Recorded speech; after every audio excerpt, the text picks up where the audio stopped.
தமிழ்நாடு இந்து சமய அறத்தின் கட்டுப்பாட்டில் இருக்கிற 2500 கோயிலுக்கு மேல கோயில்களுக்கு இவங்க குடமுழுக்கு பண்ணிருக்காங்க.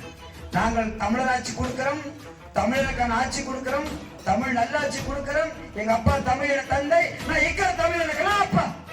இவதான் பேசுறாங்க, எங்க அப்பா தமிழன தந்தை, நான் இக்கிற தமிழனுக்கெல்லாம் தந்தை. இவர் அப்பான்னு பேசுறாரு. ஆனா இவர்கள் தமிழ்நாடு முழுக்க இருக்கிற அனைத்து இந்து சமய ஆர்வலர்கள் கட்டுப்பாட்டு இருக்கிற அனைத்து கோயில்களிலும் பார்ப்பனர்களை வைத்து 2 கோடி 3 கோடி 4 கோடி காசை கொடுத்து சமஸ்கிருத செத்த மொழியில், செத்த சமஸ்கிருத மொழியில் குடமுழுக்கை நடத்தி கொண்டிருக்கிறார்கள். தொடர்ச்சியா வழக்கு தமிழ்ல குடமுழுக்கு வேணும், தமிழ் அர்ச்சனை வேணும், தொடர்ச்சியா வழக்கு. நீதிமன்ற படிக்கட்டுகளை ஏறி காசு செலவாகிறது தான் மிச்சம். இவங்க எல்லா அருணத்துறை ஆபீஸுக்கு போய் மனு கொடுத்து